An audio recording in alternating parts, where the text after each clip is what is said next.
Hey folks, welcome to week 1 of Novel Bootcamp, where we're going to take you from idea to finished draft of a brand new novel in this 12-week course. Let's get going.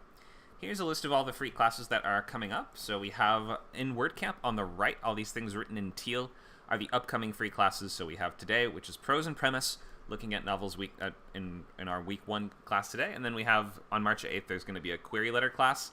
So that is going to be looking at successful queries that have gotten representation based or for the writers that have written them. And we're also going to look at queries as kind of an organization tool for understanding the story of a whole book. And then we're going to expand on that in our outlining class, which is going to be on the 16th. We're going to be talking outlining throughout the Novel Bootcamp, but that is just a sort of a one-off free class that will help you learn these fundamentals of planning and plotting an entire book. On the left-hand side of your screen, you can see these are the Script Camp classes, because WordCamp is just part of Skill Camp, which includes other Discord servers. Our screenwriting classes our screenwriting community is our biggest one. And we have classes multiple times a week over on Script Camp. So you can check out that new session of pilot writing March 5th at 11 a.m. That's going to be part of that TV pilot bootcamp that's going to run Sundays 11 to 1 for 6 weeks. We have the first class of that, which is also free. That's going to be Sunday, March 12th at 11, and running on Sundays for the rest of the month. Then we have a Best Protagonist class that's going to be on March 23rd at 6 p.m. These times are all in Pacific. Okay, so come by Script Camp, and definitely come by all of our other servers too. We are a writing community that's focused on helping take you from concept to idea to from taking your concept from idea to more polished manuscript, with lots of free classes, events, and workshops. And we have some paid as well, like the remainder of this bootcamp, which you should sign up for if you'd like to advance beyond this class and continue developing this idea with these 2-hour weekly sessions. You should sign up. You can sign up for all of our different classes, every event, every workshop, every course. If you go to scriptcamp.net,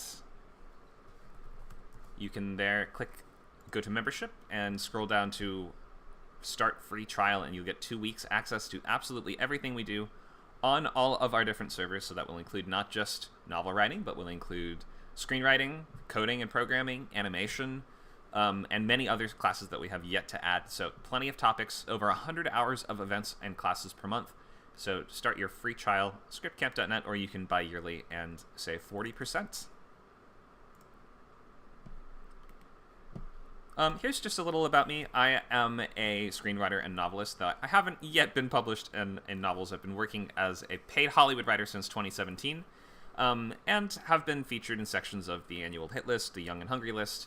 I have a thriller script that's set up at a production company in town, and I teach the boot camps and weekly writers' labs. So I'm a very active novelist, though I've not yet been published. Have written 5 novels total and countless screenplays and teleplays. I come from this world of playwriting and screenwriting, and came a little later to writing novels, but I've just realized how much more control you have over the ultimate result of your vision in a book, and how much you control the work of art as a whole. So like when you're writing for scripts, when you're writing spec features and TV pilots, you are doing 2 things. One, you're saying, first of all, very few people will ever read this. Because not that many people read scripts, and it kind of sucks to be a writer and not get read by that many people. Like, you have 3 or 4 guys that will read your script, and then, like, that's it. And so, after enough years of that, it might be nice to actually get a larger readership, I figured. So that was one reason I really was attracted to writing novels instead. Other things that attracted me to it were the fact that you retain much more control over it in terms of just the artistic expression.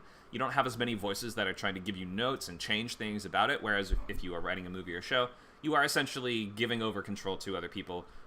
You become an employee working on a project that has the title of your script, but you are not the final voice. You no longer have the final say.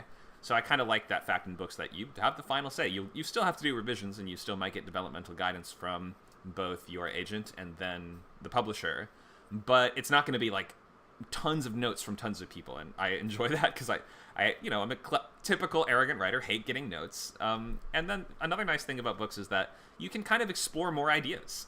Books are so much about ideas and are so good at exploring things that movies and TV shows can't do as much, like making connections between ideas and kind of going off in different topics, Or if you look at a Neil Stephenson book, for instance, or a book like Snow Crash, where you can write a really cool cyberpunk action story, but also just make it about so many more things than a movie could be.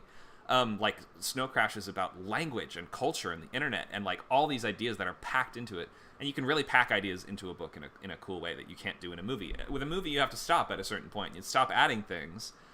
Whereas a book is sort of a much freer playground for you to try different stuff out and be weird and experimental, and people will follow you almost anywhere. And the nice thing is it doesn't require a huge budget to realize as well. The fact that a low-budget movie is taking millions and millions of dollars to make puts a huge barrier of entry on doing that professionally, doesn't it? Whereas if you are writing books, then it's not going to require millions more dollars to write an explosion than it is to write two people talking in a room. It's going to take the exact same amount of ink.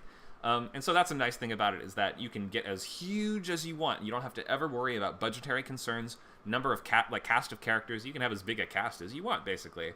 And we don't have to worry about locations or what's physically possible in the world. You can write things like fantasy and sci-fi, which are actually really tough to get going as an original property in screenwriting, because nobody wants to invest in these unproven or untested ideas, so to speak. So in books, you have room to explore and to sort of show people what's possible and to create and to forge your own path and to just try different things.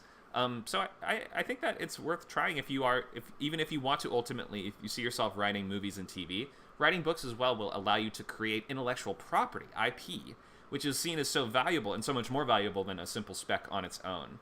So if you wanted to write, for instance, sci-fi, fantasy, big horror, big stories, or high-budget things, and anything that's not, low-budget horror, thriller, or drama or comedy, which are kind of considered the entry points for writing scripts for a lot of people, because those are the things that don't require huge budgets to pull off necessarily. With books, the world is your oyster, and you can do whatever you want. Those are the things that made me want to try out novels and learn how to do this. Even though it is a very different skill set in some ways, there's a lot that we can carry over between screenwriting and novel writing, and a lot of that is going to come down to structure, which we're not talking about today as much, but in the coming weeks, we will be getting into, for instance, what is a whole book skeleton going to look like truncated down to just a page? Or what is that same summary going to look like truncated to 3 pages or 5 pages? And we have to be able to pre-write an outline in many different shapes. Through the course of this class, we're going to be teaching a couple things. Today, we're looking at the fundamentals of prose, tense, viewpoint, and just these basic elements of choosing what you're going to make and how you're going to present that story to the world. And then, in addition to that, we can talk about things like structure and organization. What does a 3-act story look like, and should your book be in 3 acts? How can we make sure that we're fulfilling the promises that we're setting up, paying off all of these questions that we're answering all the questions that we're setting up, paying off the expectations that the audience has for us, and doing that in such a shape that it is really digestible and it feels well paced, it feels well plotted, and it feels like the right things are happening at the right times, basically. So that's kind of the 2 different skills of novel writing. There's executing just words on the page, which is mostly what today is about.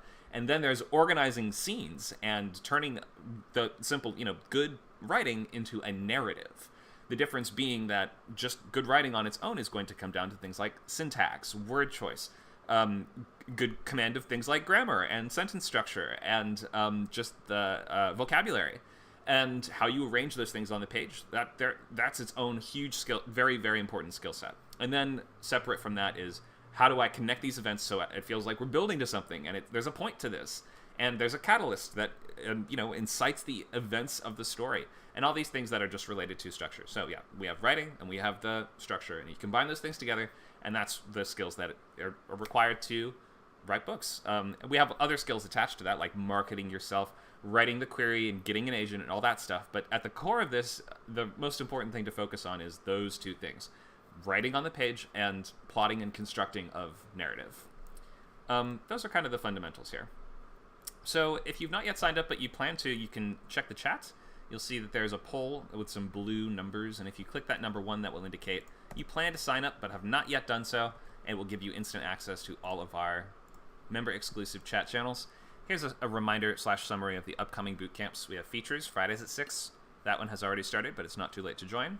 We have novels, 12 to 2. That's this time slot on Saturdays for the next 12 weeks.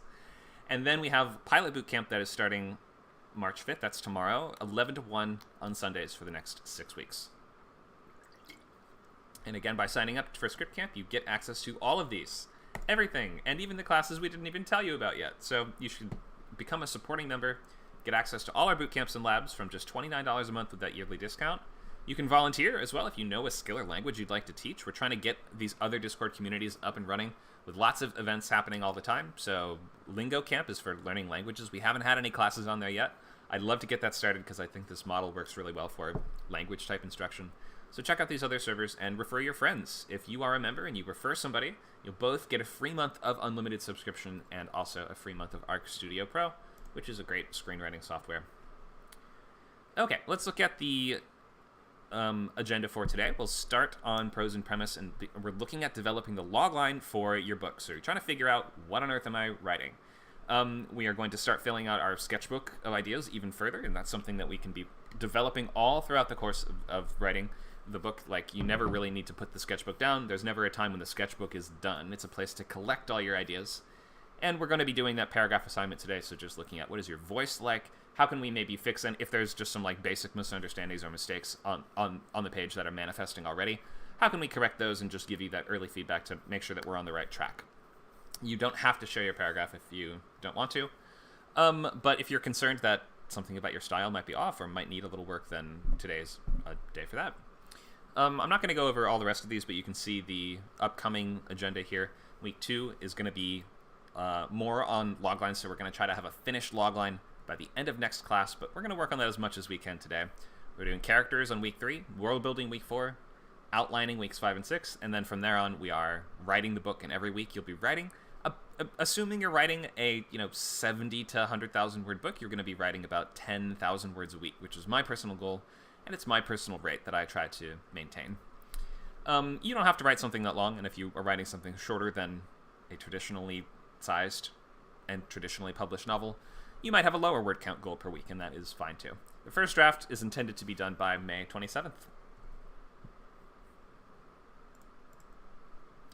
So if you still need to enroll, you can either buy the course on its own at scriptcamp.net/classes, or you can start that free trial, unlimited membership, scriptcamp.net/membership.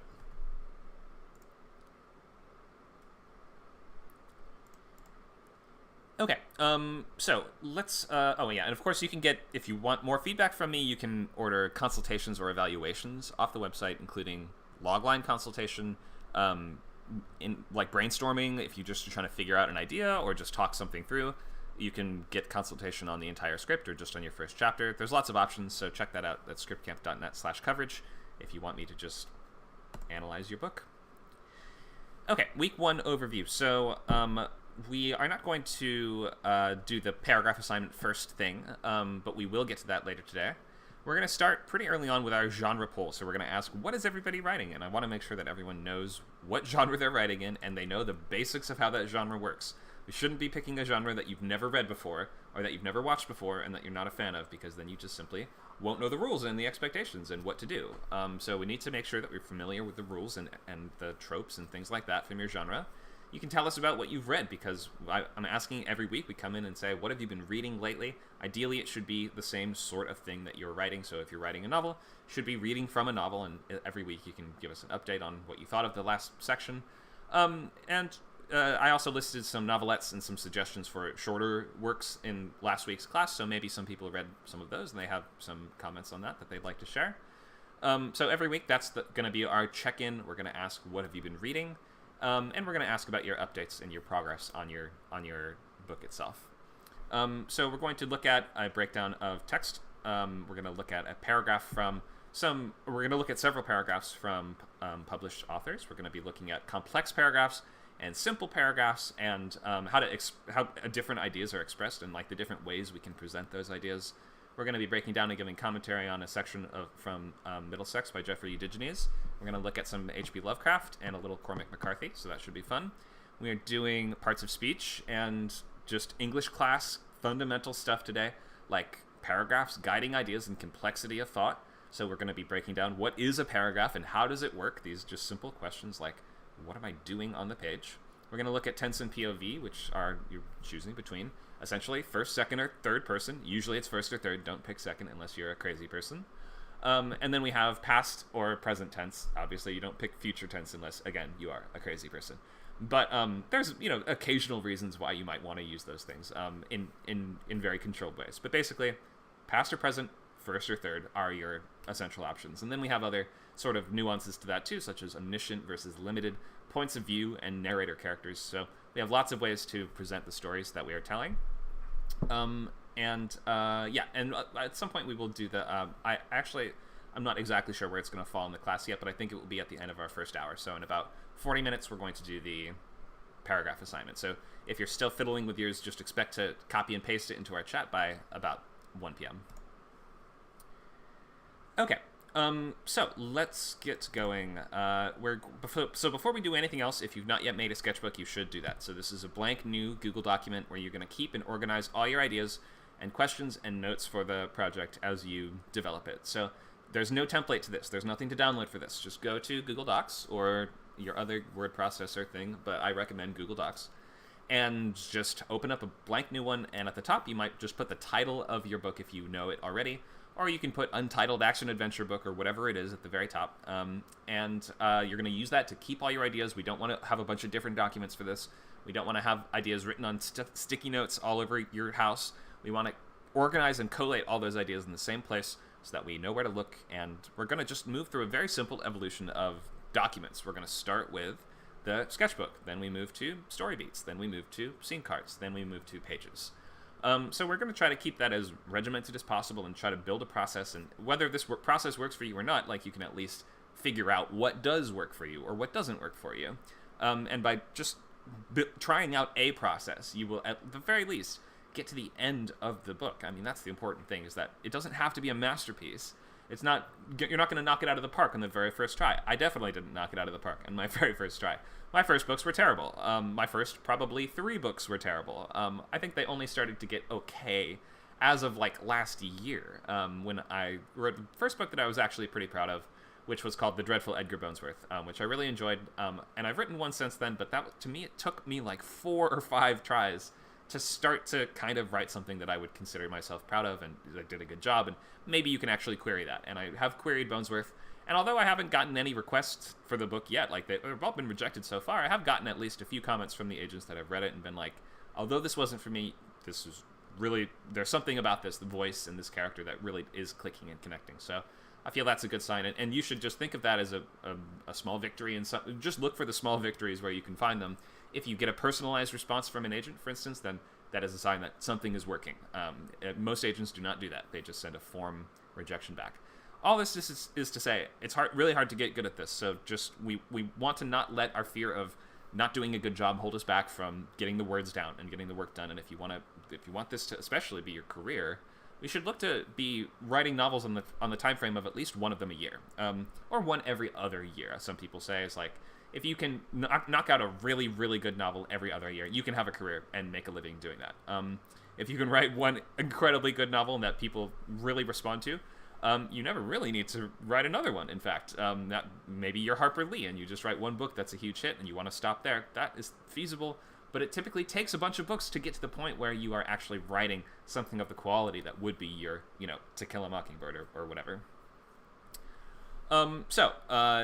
Don't let the fear of low quality hold you back from this, and use this sketchbook to kind of just write down everything, even the bad ideas, even the half-formed, not very good ideas, and get used to sharing ideas even at these very early stages, because it can be, it's challenging enough to hear notes at any stage. And I know it's tough to hear them at the beginning, and to maybe hear something about your premise, the basics of your premise just maybe isn't quite working yet. But you have to try to get used to this, and although, like I mentioned, in books you are less answerable to a committee of other people giving you notes, that still does happen, and you still have an agent that's going to want to do revisions with you, or maybe they even give you a revise and resubmit, which is sort of saying, if you make changes to this book, then I would consider repping it and repping you. So you have to be open to the idea of doing revisions and getting notes, even in the world of novels, though it is markedly less significant than the amount of this you would do in screenwriting. That's a couple of the basics. There's a few more basics here, but we often say, after the first class, we request that you use your real name instead of a screen name. So for this one, you're fine. You can use whatever screen name you want. But if you continue in a bootcamp, we recommend that you use a real name or your pseudonym or your nickname or something like that if you want to. So let's start with this question. Tell us about yourself. Favorite books, favorite authors, what have you written? What do you want to write? What are your goals as a writer? Anyone can feel free to either type in the text or raise your hand and speak.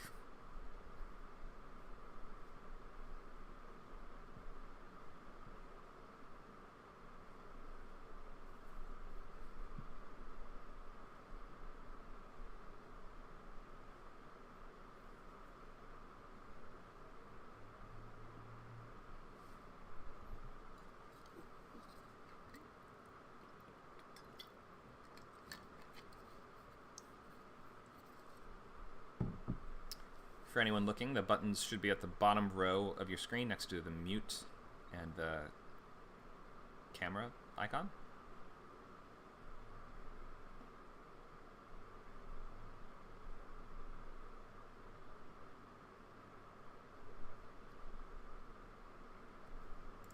Coming up, Amanda. Caller, you're on. I'm going to start doing relationship advice.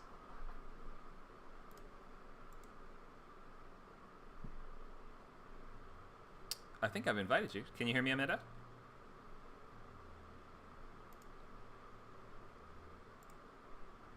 There you are. Oh, how weird. Okay, this is very strange. So basically you invite somebody, we go on stage, and then we can talk? Yeah, it's a stage channel. Okay, cool. I've never tried this before. So can you repeat the question again? It's right behind me. Just tell us about yourself. What have you written? What are you writing? Okay.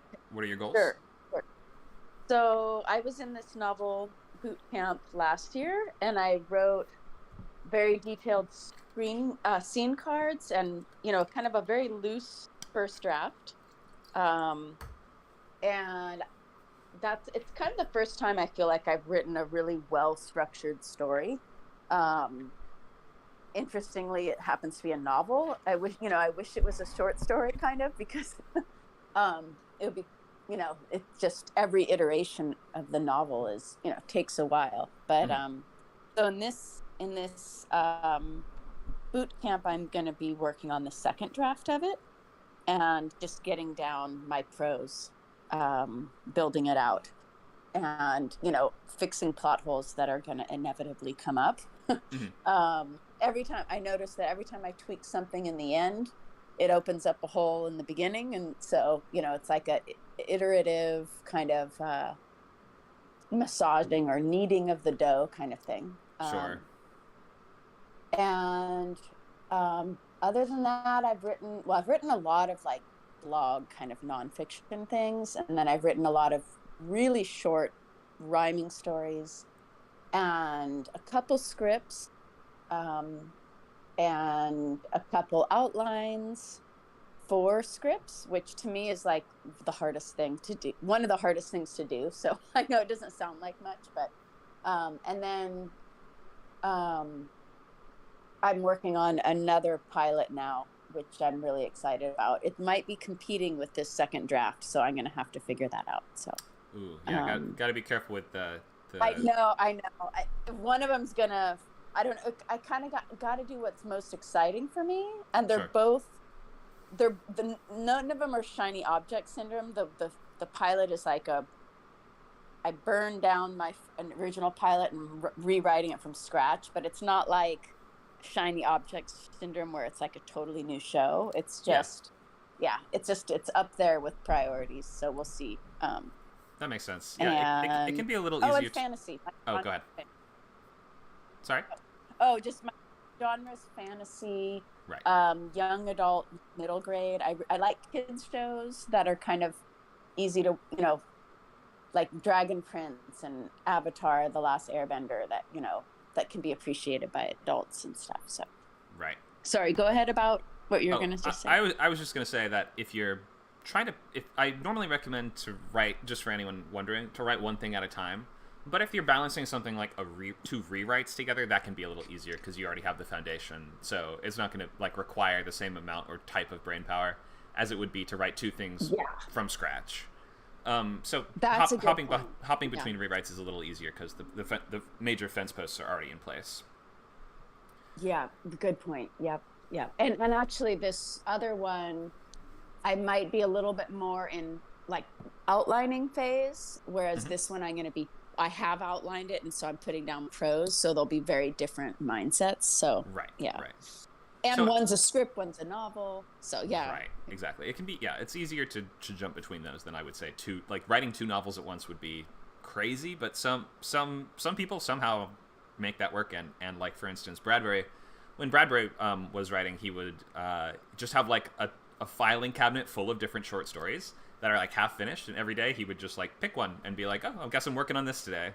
And I can't fathom that, but that somehow some people can just do that, just swap between all these different ideas. I do that with my drawing. So I do a lot of drawing and a little bit of comic stripping. And obviously it's very different to switch between drawings than to write because it's such a meditative process and I don't use brain power really.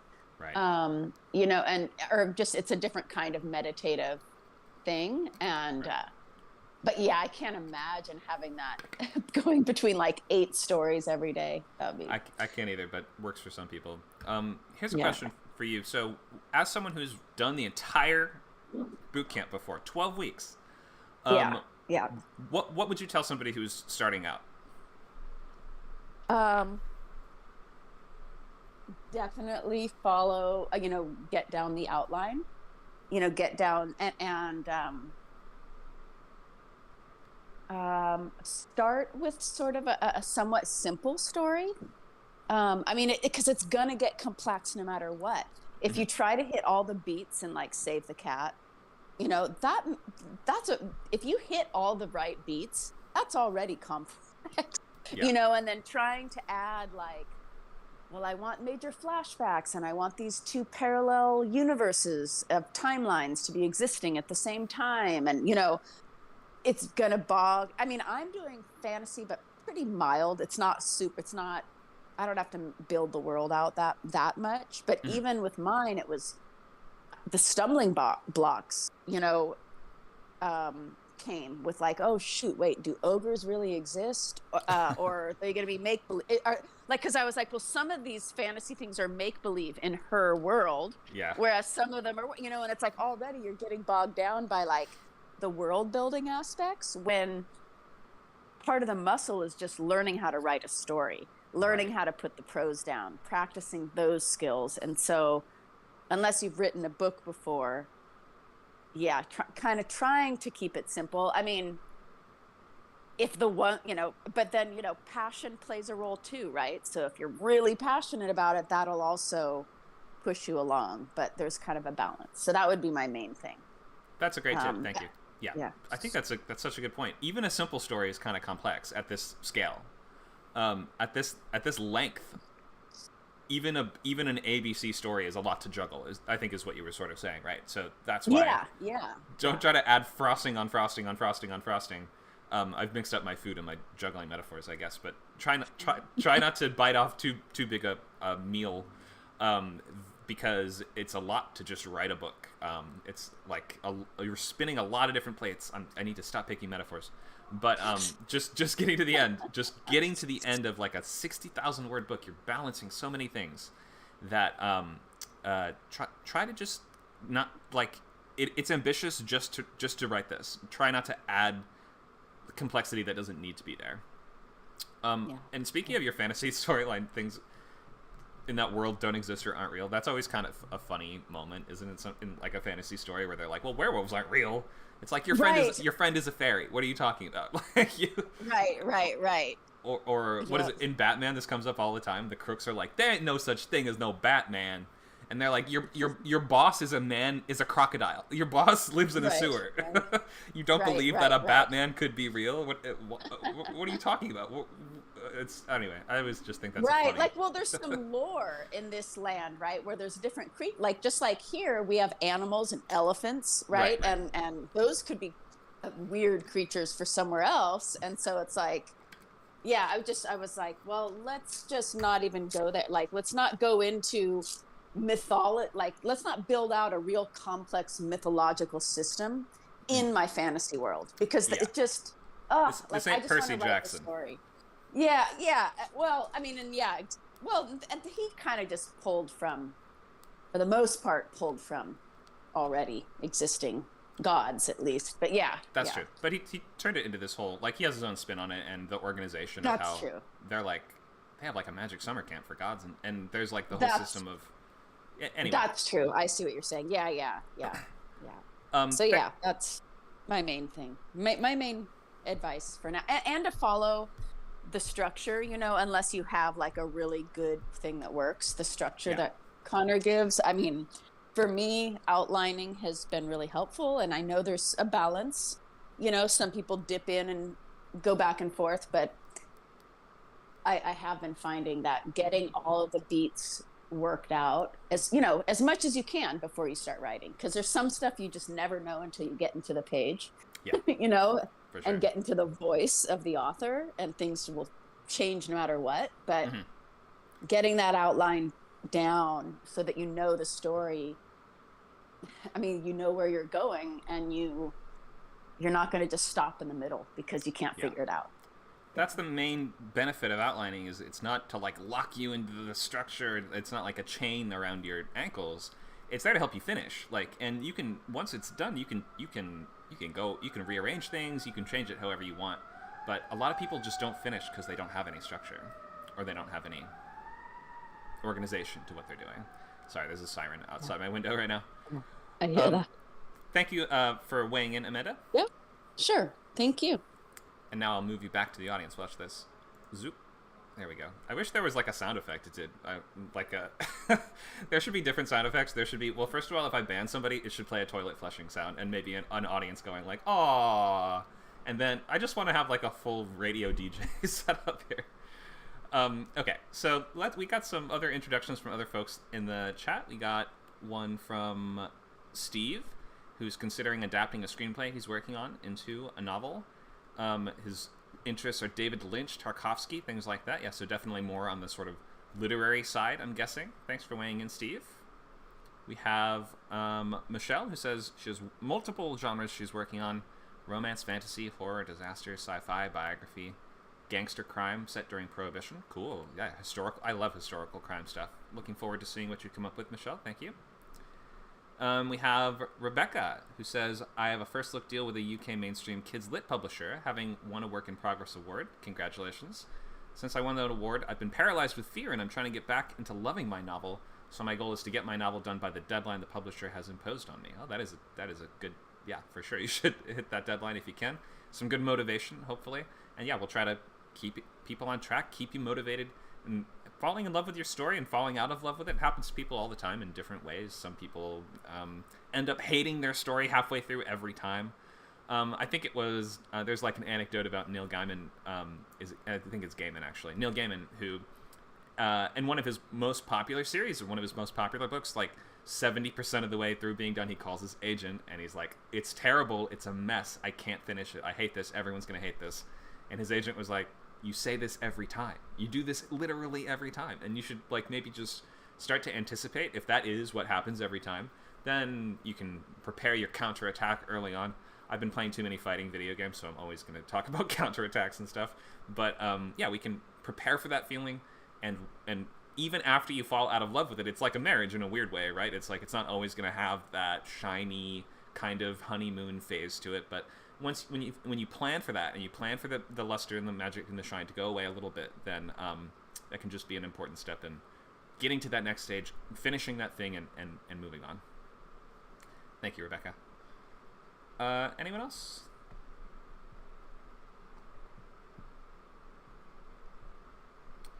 We have Powit, who says favorite genre: suspense thriller, archaeological. Is that a thriller? Or wait, sorry, is that a thriller genre? Archaeological thrillers? I guess it is. Is that like Dan Brown stuff? And then nothing published professionally, dabbled in lyrics, screenplay, romance, nonfiction, etc. Also a planner outliner, but feel it may be a stumbling block. That's okay. This class is all about working through that stumbling block. Oh, go ahead, Powit, if you'd like to speak. I pushed a button by accident. Sorry. Oh, that's okay. But sure, I can answer your question, actually. Hello, everyone. So to answer your question, Connor, it's more along the lines of, I guess, kind of archaeological excavations. Oh, okay. And that's kind of the main theme of the story, kind of like Indiana Jones. But yes, Dan okay. Brown is actually one of that's almost like the genre that I'm trying to write, the novel that I'm bringing to the table and wanting to complete during these sessions. Cool. But yeah, so world religions, art history kind of fueled my love of that genre, but I like the suspense aspect of it. Mm-hmm. And then, So, you know, speculating about the future. So, and so this would be sort of like they're kind of like pulp adventures, I guess, in a way, right? So like Tomb Raider, we yes, have things like nature. okay, so we're the Mummy. We're like digging into the ground, excavating old temples and stuff, and finding Yes. monsters and treasures and bad guys. Yes. Cool. I love it. Really I had no idea that was called archaeological thriller. That's cool. Thanks for sharing that. Sure. Thank you. So I can move you back to the audience 1 second. What sound effect should it be? Should it be like a basketball slamming into the net, or should it be? I wonder what. Can I do sound effects on Discord? I'm not allowed to have this much fun teaching classes. All right, we have some more introductions from Dylan. Hi, Dylan. I've written 3 manuscripts: horror, fantasy, and sci-fi. That's right. I read your sci-fi book. Great stuff. Over the last 10 years, I've slowed down over the last couple of years, and I'm hoping we can shake off the rusty cobwebs. And you're mixing your metaphors. Cobwebs can't get rusty. And find the joy of writing again. There's your first note right there. Favorite author is Lovecraft. Great. Oh, we're reading Lovecraft today. Blake Crouch, Lucy Foley, anything mystery, light sci-fi, or horror. Thank you, Dylan. Okay, let's move forward because we have lots to get into today. So we're going to write a book in 12 weeks. Is it going to be good? No, probably not. The first drafts are never really that good, just to begin with, and you know, your first couple books are probably not going to turn out exactly like you want them to, so we should anticipate this and move beyond the idea that any individual manuscript needs to be good, except for whoever, was it Rebecca who weighed in and said she has a publisher deadline coming up? In that case, it does actually. You may have a little higher bar to clear. But when you're just writing books to improve, or we're mostly looking to, we're approaching this like we're going to the gym. We're not trying to find some hidden masterpiece. We're not thinking our first ever novel is going to be a classic that's going to be a huge hit and get us published and get, you know, millions of dollars. So here's the steps. We start with logline. We move to sketchbook. We expand it to story beats roadmap, or what we call the story beats outline. Scene cards, which is a full paragraph for every chapter in the entire book, as well as an estimate of the place, how much space it will take up. And then last, we go to pages, which is a screenwriting term. I don't think people really say go to pages when it comes to novels, but what we mean by this is move from pre-writing and planning to the actual execution phase. So let's start with our little poll. What are we writing? Weigh in the chat. Here's basically the choices. I mean, there might be, maybe you have some genre I've never heard of, like architectural thrillers. That's very cool. But these are kind of the main options, and you could see how archaeological, or what did I say, architectural? Archaeological might be a subset of thriller here, which we can see. So these are the major publishing genres in, what do we call it? Commercial fiction. Commercial being different than literary because commercial fiction fits into a genre. If what you're writing doesn't feel like it fits into any of these, then chances are it might be literary fiction, which is one of those. So like I've been saying recently, you have to kind of choose, am I going to do the best possible version of something that already exists, or am I going to show people what's possible? And that's more what literary fiction is for, where you're going to teach us something that we may not have known you could do with language, or you were going to blow us away with extremely literary, lyrical, beautiful prose, or you'll explore ideas in some brand new way that we never would have thought of to do before. And it may not be through a traditional narrative, and it may not be through what we call a narrative at all. It might be a series of anecdotes that are loosely connected, or it might be like more like a dreamlike exploration of a topic or something like that.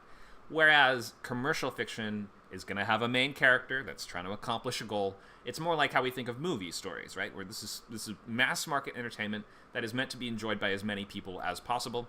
Obviously, the genres are going to have different distinctions and different fan bases and different sizes of fan base.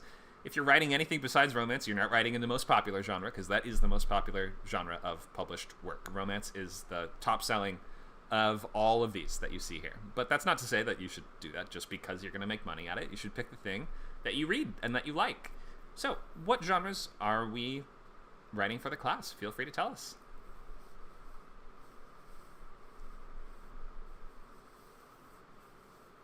Or maybe someone has a question about one of these, and you're, of course, free to ask that right now if you'd like.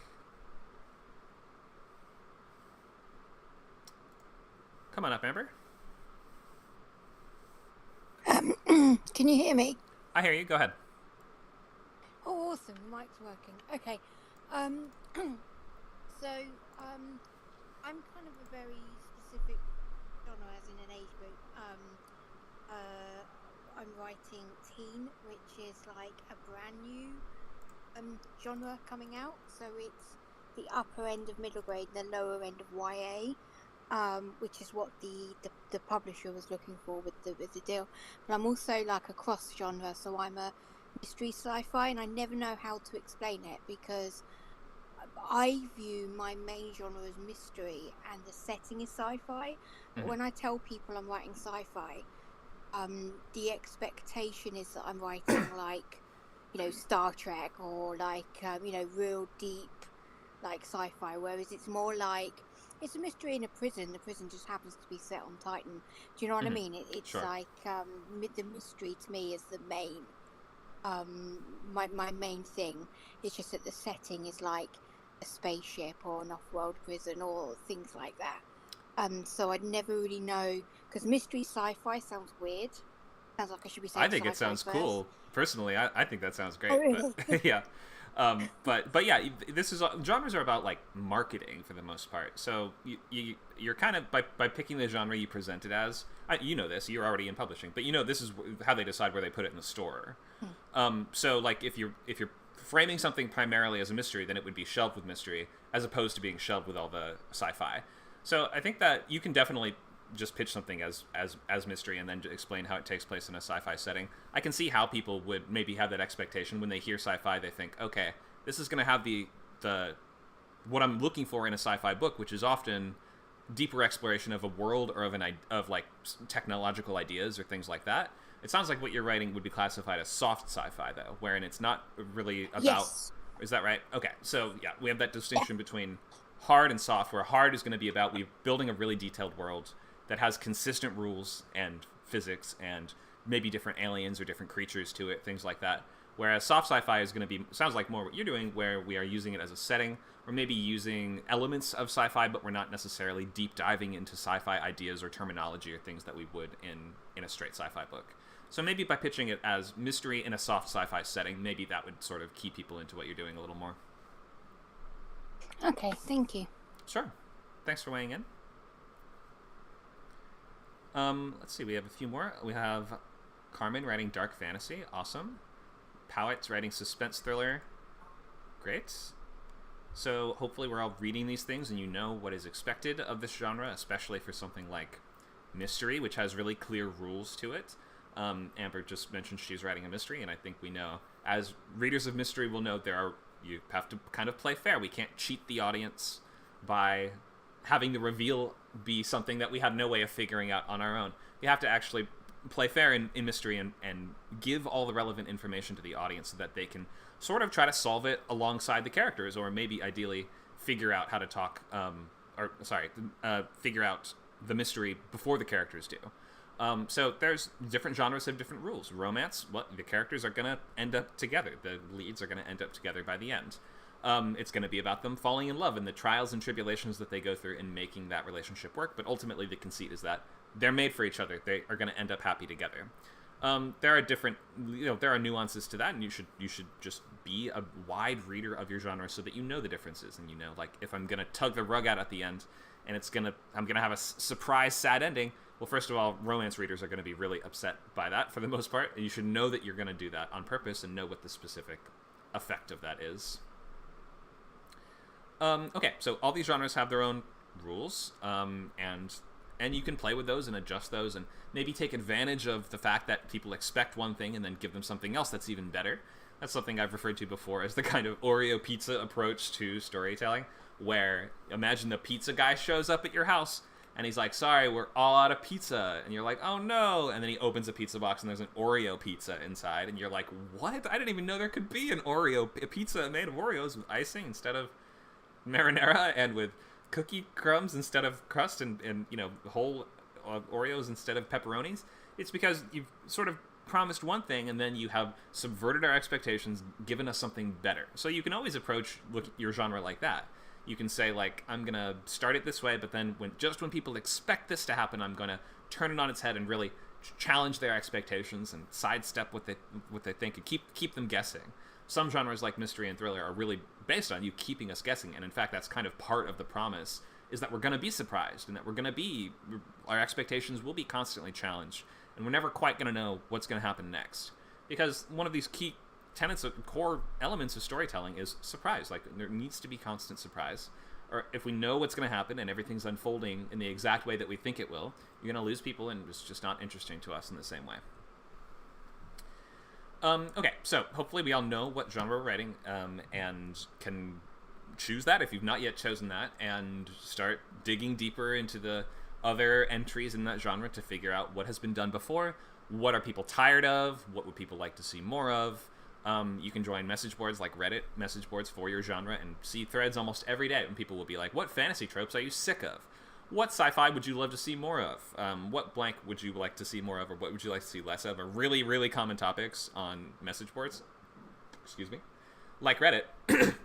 So I would sign up, join Reddit /sci-fi, fantasy, horror, romance, whatever it is, and join those communities and see what people are talking about and see what terminology those groups use. I mean, some of those genres have their own phrases or like acronyms or initialisms that they use, like HFN, which stands for happily for now ending, as opposed to HEE, which is happily ever after. These are different terms in the romance writing community that they all know and can kind of interact with. Or what about enemies to lovers? Do you guys know this one? This is all the rage right now. Who wants to explain what is enemies to lovers?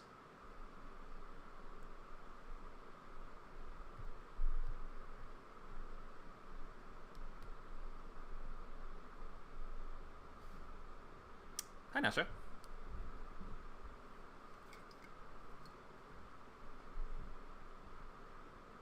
Did you mean to become a speaker, Nacha?